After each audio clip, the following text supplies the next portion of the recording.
For someone who says that they're never going to be able to ski a black run, my answer to them would be that's not true. And it just takes time and some effort and practice and someone to kind of show you the way.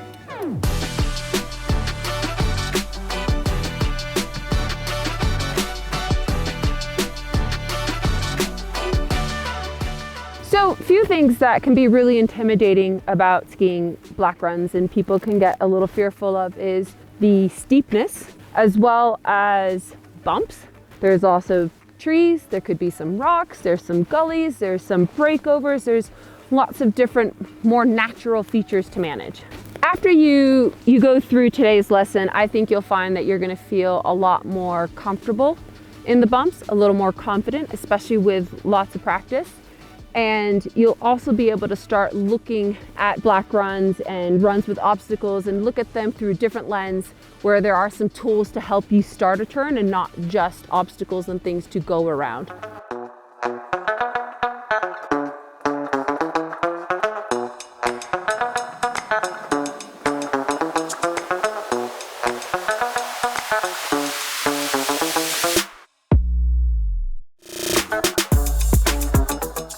So here we are at the face of Ole in Aspen, and this is a steep black run. It's groomed, and it's a great intro into skiing black runs and working on steep terrain because it's fairly short, so there's not a whole lot of commitment. We're not skiing a big long run, and we're going to get into some tips and some tactics on how to move forward on some steep runs. When you are back or you're standing too straight and you're not perpendicular to the slope of the hill, it becomes much harder to direct pressure to the front of the ski to engage the tip of the ski and start the turn. So when you're really gripped, one of the things that you can use is a stem turn or a step turn. And that's simply taking the ski and picking it up and placing it almost into the fall line. So as you can see here, my skis went from parallel and I picked it up and I placed it down on the fall line. And basically you've cut off the first part of the turn and all you really have to do is finish the second half of the turn. And that should give you a sense of some confidence and stability. And as I step onto it though, I want to make sure that I'm trying to move forward and be perpendicular to the slope of the hill and not just sit right back onto the tails of my skis because that's not going to be very effective for us. So here we go. We're going to ski down and I'm going to step that ski out. Step it out. Step it out.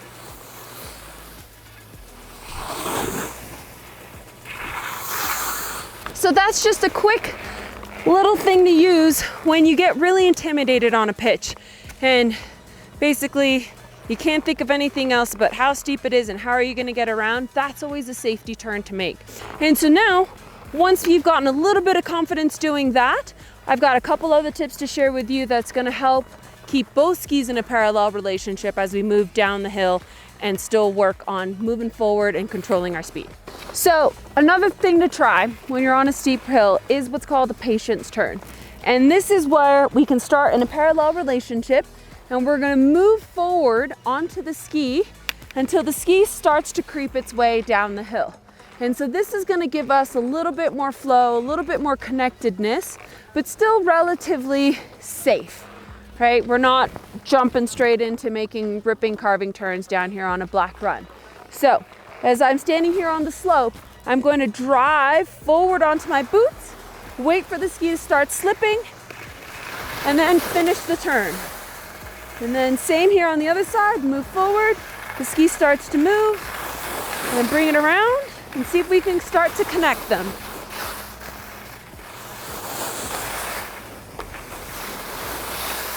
So we've gone over a couple different ways to help us manage steepness in terrain and moving forward on our skis to be more perpendicular on the hill.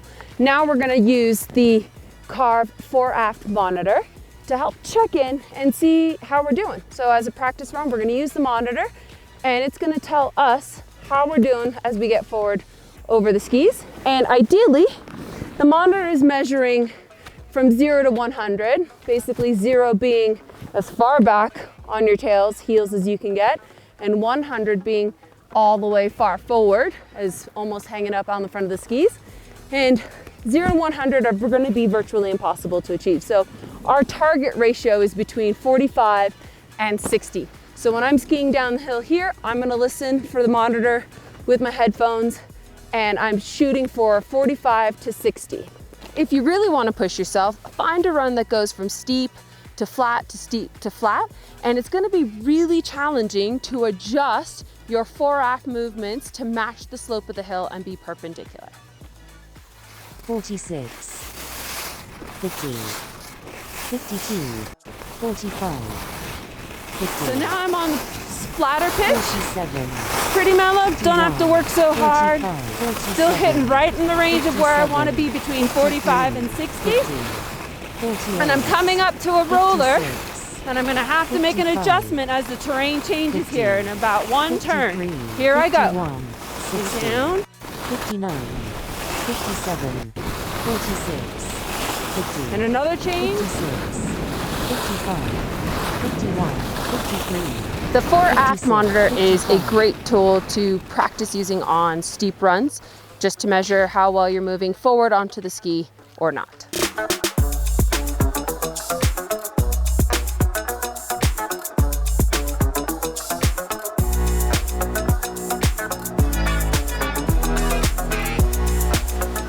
So, most runs are smooth, groomed. This one isn't. This one is really bumpy, and so the next tip that we're going to go into is how to ski some bumps, right? Some tactics for the bumps. And one of the common mistakes that people do because they have apprehension in the bumps is they lock out their downhill outside leg. And that causes some chatter. It also ends up pushing them uphill when they're trying to move down the hill. So, little tip, you can do this at home. You can jump off a box at home, your coffee table, down a step or whatever. But the idea here is that you want to jump, and when you land, do you notice that my legs bend when I land? I'm absorbing the impact. I don't want to land with my legs straight. It's jarring. So as we ski down the bumps, we want more of this nice, soft bend to absorb the terrain that's underneath us. So doing this static exercise in your living room or here outside on the slope is a good way to just mimic exactly what's happening in the bump. That you're going from a compressed position into an extension, into a compressed position and extension, and you're trying to be as soft and quiet as possible and not rigid and jarring your way down the hill. So we know what we need to do. So we're gonna go through a little exercise that's gonna help us get better at it. And it's a retraction, extension, pivot, slip. So here we go. I'm gonna start off retracted, and I'm gonna extend as I pivot my feet, finish the turn retracted, extend.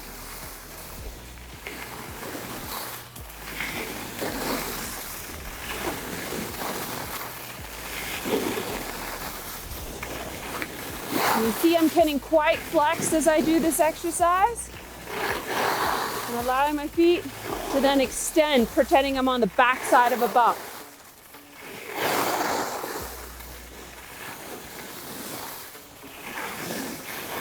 So we've learned how to do retraction pivot slips, and now we can challenge ourselves by going into the Carv app and going into the pivot slip training mode and seeing how many levels we can get through using this retraction pivot slip. And when you've gone through a few levels, feel free to bring it back into the bumps and see if you can feel more comfortable and confident in there. And remember, the idea in this is increasing the amount of flexion through your legs.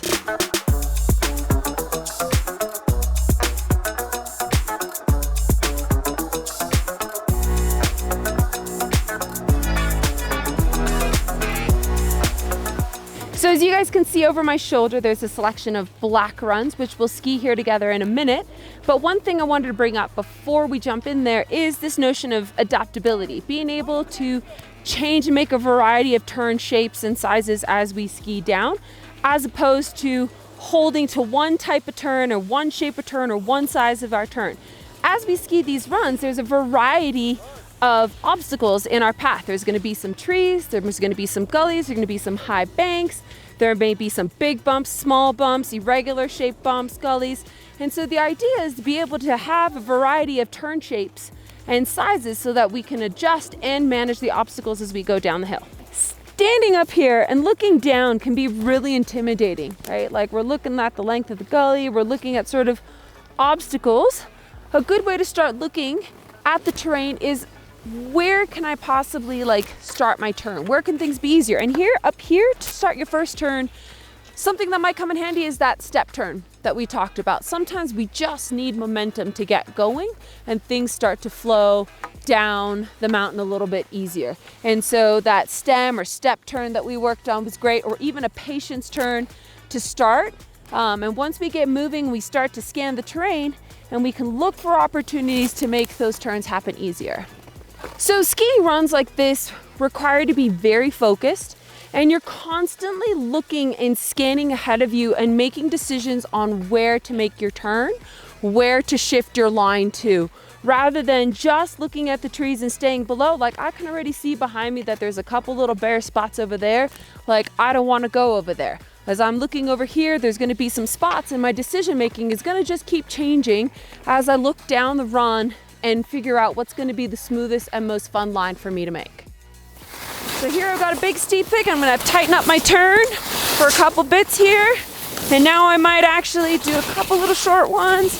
And now I might take one longer one, come out over to the side because those look gnarly. Check. Take this one nice and wide, cut it in half. Couple little short turns in the mix to keep the speed under control. Another long one because they're fun. And I'm using the tops to kind of start my turn. Here I go. Just varying some lines to where I think is going to be easy and fun.